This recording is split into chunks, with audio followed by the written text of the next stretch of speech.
Assalamualaikum warahmatullahi wabarakatuh.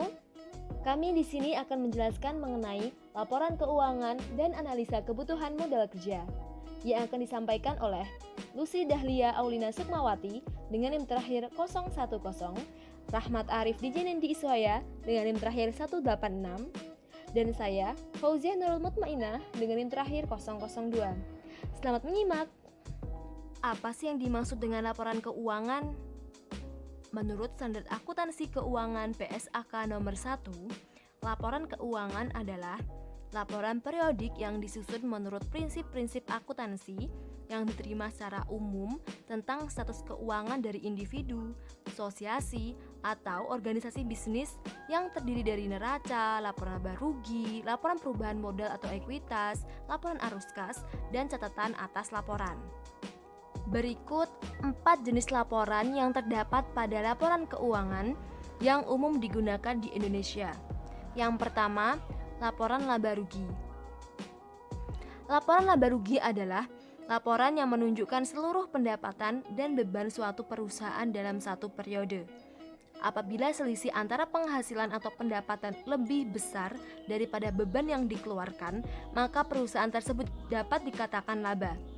Begitu pula sebaliknya, apabila selisih penghasilan atau pendapatan lebih kecil daripada biaya yang dikeluarkan, maka dapat dikatakan bahwa perusahaan tersebut rugi.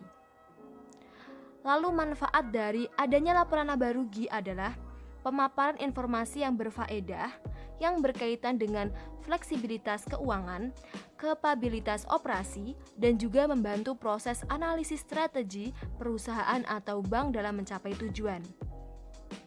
Berikut ini kami lampirkan contoh format laporan laba rugi. Namun, format ini disesuaikan oleh kebutuhan masing-masing perusahaan. Yang kedua adalah laporan perubahan modal. Laporan perubahan modal adalah laporan yang menggambarkan peningkatan atau penurunan aktiva bersih atau kekayaan selama periode yang bersangkutan. Laporan perubahan modal bertujuan untuk menyajikan besaran dana yang dihasilkan oleh perusahaan sehingga memudahkan dalam menganalisa setiap pembayaran dan investasi. Berikut kami lampirkan pula contoh dari laporan perubahan modal. Namun sekali lagi diingatkan bahwa contoh ini akan menyesuaikan dari kebutuhan masing-masing perusahaan. Yang ketiga, neraca. Neraca adalah laporan yang menyajikan sumber-sumber ekonomis dari suatu perusahaan tentang aktiva, utang, dan modal dari suatu perusahaan. Neraca memiliki tujuan sebagai alat untuk menganalisis finansial untuk melakukan analisis likuiditas supaya perusahaan memiliki gambaran kewajibannya terkait aset likuid dan bisa digunakan sebagai saran untuk membaca kemampuan perusahaan untuk melunasi hutang. Neraca tersusun atas aktiva lancar maupun tetap, kewajiban lancar, jangka panjang maupun jangka pendek, dan pastinya adalah modal sektor, laba yang ditahan, dan lain sebagainya. Berikut ini adalah contoh dari neraca. Yang keempat dan yang terakhir adalah laporan arus kas. Laporan arus kas adalah suatu bahan informasi tentang arus kas masuk dan keluar, dan setara kas suatu entitas untuk suatu periode tertentu. Berikut ada tujuan dan manfaat adanya laporan arus kas. Yang pertama, melihat kemampuan perusahaan menghasilkan, merencanakan, mengontrol arus kas masuk dengan arus kas keluar pada masa tertentu. Yang kedua, menilai keadaan arus kas masuk dan keluar, arus kas bersih perusahaan termasuk kemampuan membayar dividen di masa yang akan datang. Yang ketiga, menerangkan pemberitahuan bagi para penggunanya serta memproyeksi return dari sebuah kekayaan. Yang terakhir adalah mengukur kemampuan perusahaan untuk memasukkan kas perusahaan di masa yang akan datang. Berikut kami lampirkan contoh dari laporan arus kas pada PT Bank Syariah Mandiri. Instrumen laporan keuangan. Berikut ada instrumen keuangan yang termasuk dalam cakupan IAS atau International Accounting Standard. Yang pertama adalah kas, satu kelompok aset yang sifatnya paling liquid. Yang kedua adalah giro dan deposito. Giro adalah media yang digunakan untuk memindahkan dana antar rekening, sedangkan deposito adalah produk penyimpanan uang yang disediakan bank dengan sistem penyetoran yang dilakukan di awal, serta memiliki ketentuan penarikan yang hanya dapat dilakukan sesuai dengan ketentuan penarikan dan dalam jangka waktu tertentu. Yang ketiga adalah commercial paper. Commercial paper ini adalah instrumen pasar uang yang memfasilitasi korporasi untuk menerbitkan utang jangka pendek atau surat utang tanpa jaminan di pasar uang.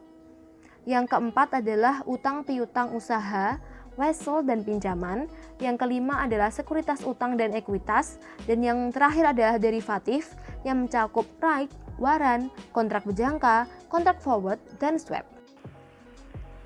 Saya, Lucy Dahlia Aulina Sukmawati, akan menjelaskan tentang urgensi dan manfaat laporan keuangan dan analisis laporan keuangan.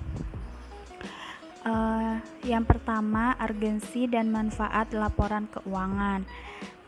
Terdapat 4 urgensi dan manfaat laporan keuangan sebagai berikut. Yang pertama, menyediakan informasi yang menyangkut posisi keuangan, kinerja, serta perubahan posisi keuangan suatu perusahaan atau perbankan yang bermanfaat dalam pengambilan keputusan.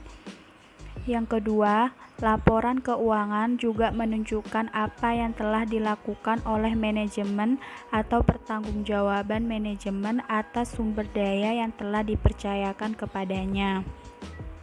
Yang ketiga, menyediakan informasi mengenai prestasi kemampuan perusahaan dalam menghasilkan laba, melunasi hutang-hutangnya, dan untuk mempertanggungjawabkan manajemennya.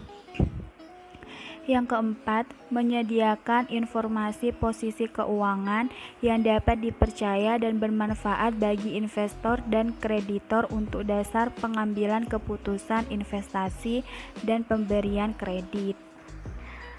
Selanjutnya, analisis laporan keuangan. Analisis laporan keuangan adalah suatu proses yang penuh pertimbangan. Salah satu tujuannya adalah untuk mengidentifikasikan perubahan-perubahan pokok tren, jumlah dan hubungan serta alasan-alasan perubahan tersebut. Perubahan tersebut seringkali merupakan tanda peringatan awal terjadinya pergeseran menuju keberhasilan atau bahkan kegagalan suatu perusahaan. Kemudian, langkah-langkah analisis laporan keuangan. Yang pertama, mengumpulkan data keuangan dan pendukung yang diperlukan selengkap mungkin, baik satu periode maupun beberapa periode. Yang kedua, melakukan perhitungan dengan rumus tertentu sesuai dengan standar yang biasa digunakan dengan cermat dan teliti, sehingga hasil yang diinginkan dapat tercapai. Yang ketiga, melakukan perhitungan dengan memasukkan angka-angka yang ada dalam laporan keuangan dengan cermat. Yang keempat, memberikan interpretasi terhadap hasil perhitungan dan pengukuran yang telah dibuat. Yang kelima, membuat laporan tentang posisi keuangan perusahaan. Dan yang terakhir, memberikan rekomendasi yang dibutuhkan sehubung dengan analisis tersebut. Selanjutnya, teknik analisis laporan keuangan antara lain. Yang pertama, analisis perbandingan antara laporan keuangan. Metode atau teknik analisis dengan cara memperbandingkan laporan keuangan untuk 2 periode atau lebih. Yang kedua, analisis tren adalah suatu metode atau teknik analisa untuk mengetahui tendensi atau tren dari kondisi keuangannya. Apakah menunjukkan kecenderungan tetap, naik, atau bahkan menurun. Yang ketiga, analisis presentase per komponen adalah suatu metode analisa untuk mengetahui presentase investasi pada masing-masing aktiva terhadap total aktivanya.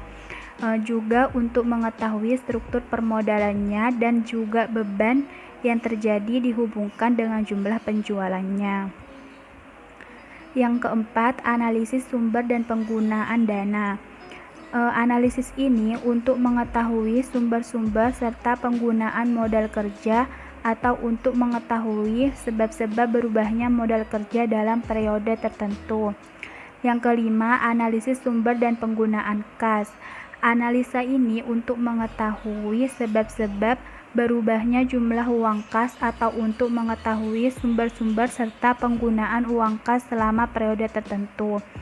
Yang keenam, analisis rasio. Analisis ini untuk mengetahui hubungan dari setiap akun tertentu dalam neraca atau laporan laba rugi, secara individu atau gabungan dari kedua laporan tersebut. Yang ketujuh, analisis kredit. Yang kedelapan, analisis laba kotor. Analisis ini untuk mengetahui sebab-sebab perubahan laba kotor suatu perusahaan dari periode ke periode yang lain. Yang terakhir, analisis titik pulang pokok atau titik impas atau BEP. Analisis ini untuk menentukan tingkat penjualan yang harus dicapai oleh suatu perusahaan agar perusahaan tersebut tidak menderita kerugian, tetapi juga belum memperoleh keuntungan. Assalamualaikum warahmatullahi wabarakatuh. Perkenalkan, nama saya Rahmat Arif, NIM 186. Di sini saya akan melanjutkan presentasi dari presentator sebelumnya. Analisa kebutuhan modal kerja dan instrumennya. Analisa modal kerja adalah investasi perusahaan dalam bentuk uang tunai, surat berharga, piutang, dan persediaan, dikurangi kewajiban lancar yang digunakan untuk membiayai aktiva lancar. Dan hal ini disebut dengan modal kerja bersih atau net working capital. Modal kerja yang cukup memang sangat penting dan baik bagi perusahaan.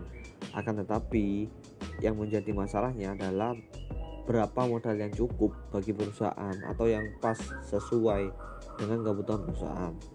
Nah, oleh karena itu, dibutuhkannya analisis kebutuhan modal kerja. Menurut Taylor, modal kerja bisa dikelompokkan ke dalam dua jenis. Yang pertama, modal kerja permanen. Permanent working capital adalah modal kerja yang selalu harus ada dalam perusahaan agar perusahaan dapat menjalankan kegiatannya dan memenuhi kebutuhan konsumen. Yang kedua, modal kerja variabel atau variable working capital adalah modal kerja yang jumlahnya berubah-ubah sesuai dengan perubahan kegiatan atau keadaan lainnya yang mempengaruhi sebuah perusahaan.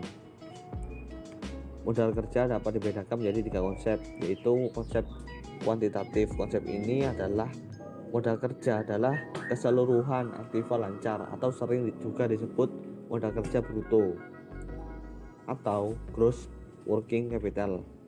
Konsep ini menitik beratkan pada kuantitas daripada dana yang tertanam dalam aktiva, di mana dana yang tertanam di dalamnya akan dapat dibebaskan lagi dalam jangka waktu yang pendek.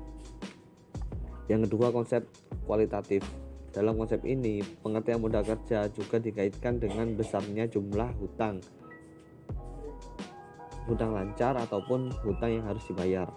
Modal kerja menurut pengertian ini sering juga disebut modal kerja neto atau net working capital.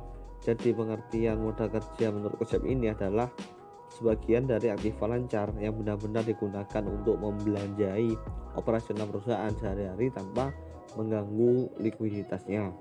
Yang ketiga, konsep fungsional.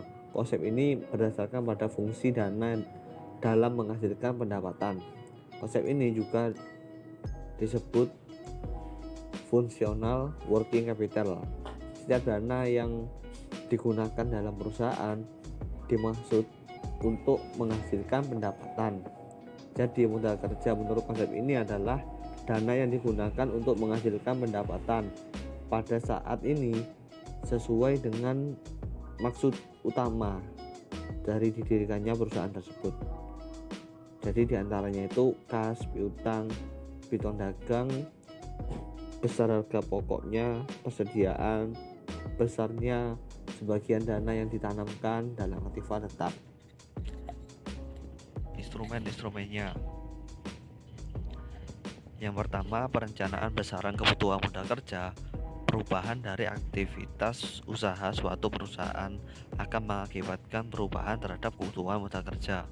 Kebutuhan modal kerja sama dengan periode perputaran modal kerja dikali rata-rata pengeluaran kas per periode.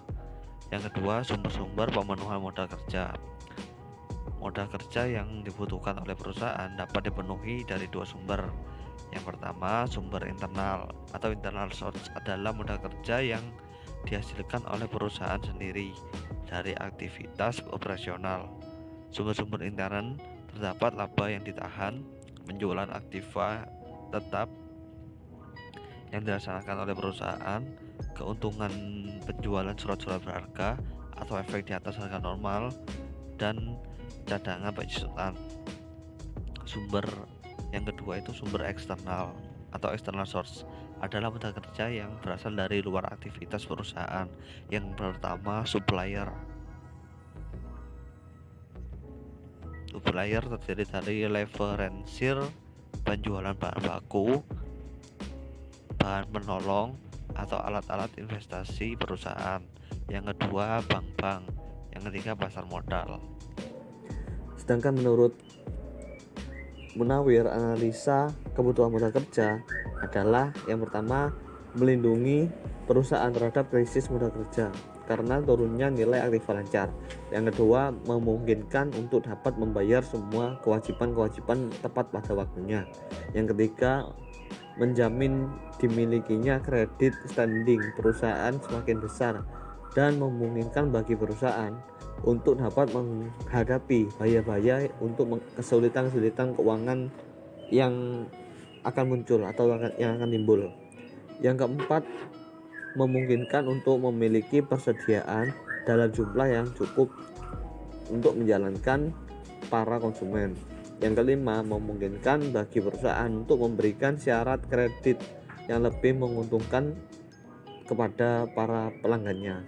Yang keenam, memungkinkan bagi perusahaan untuk dapat beroperasi lebih efisien karena tidak kesulitan untuk memperoleh barang atau jasa yang dibutuhkan. Sekian presentasi dari kami. Kurang lebihnya mohon maaf. Billahi taufik wal hidayah. Wassalamualaikum warahmatullahi wabarakatuh.